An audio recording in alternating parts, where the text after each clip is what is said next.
Chimiquois présente 10 astuces utilisées par les marques et les supermarchés pour nous tromper.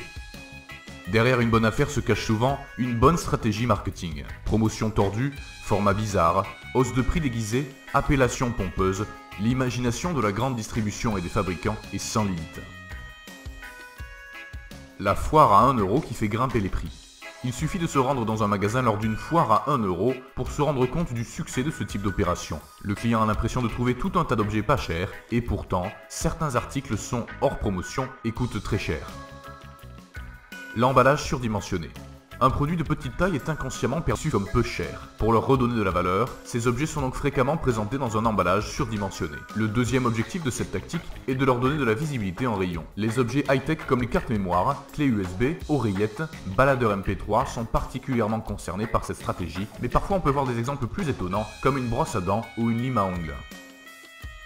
Emprunter les codes du luxe. Comment vendre un produit basique comme le riz plus cher ? Tout simplement en lui donnant une tonalité luxe. Comme ici avec le riz basmati sobrement intitulé Gold et vendu dans un emballage noir et doré. Un riz vendu 5,02 € le kilo, là où un riz basmati standard de la même marque, déjà haut de gamme, est vendu 4,78 € le kilo. Les marques de chocolat sont habituées à cette tactique et font presque passer leur tablette pour de l'or en barre avec des emballages et des noms pompeux. S'accaparer un maximum de place en rayon.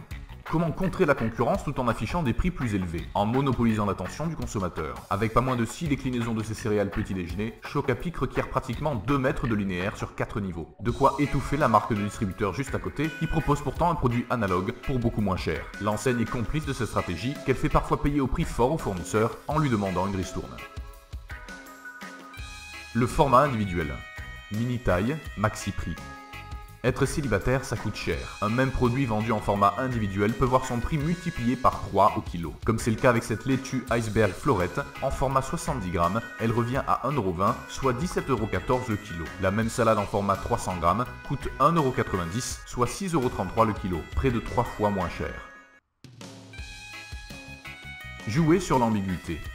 Le deuxième à moins 70% annonce cette promotion sur le lot de 2 dentifrices de marque Teraxil. Au premier abord, on pourrait croire que l'on bénéficie d'un dentifrice à moins 70% dans le lot de 2. Sauf que non. En fait, il faut acheter 2 lots, soit 4 flacons, pour bénéficier du deuxième lot à prix réduit. Les lots promotionnels cachent souvent ce genre d'astuce. Vérifiez donc bien sur quoi porte la promotion.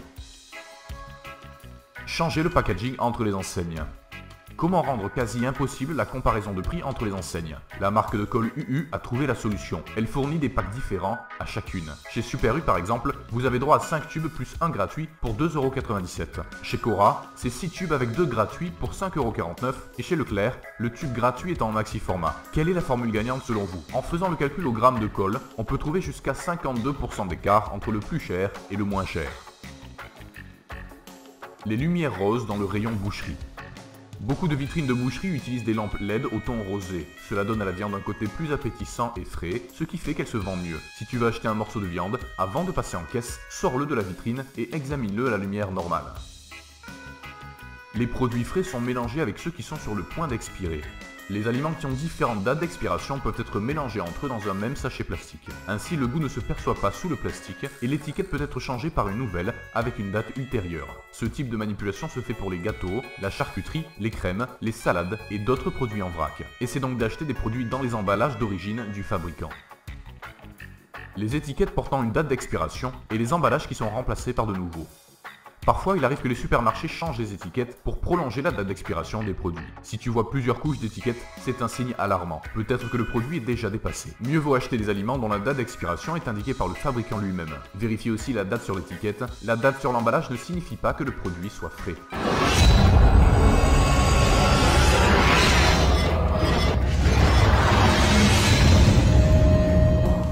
Cette vidéo est maintenant terminée, merci de l'avoir regardée. Si elle vous a plu, n'oubliez pas de vous abonner et surtout merci de partager cette vidéo. Si ça vous dit, vous pouvez aussi jeter un coup d'œil sur les vidéos précédentes.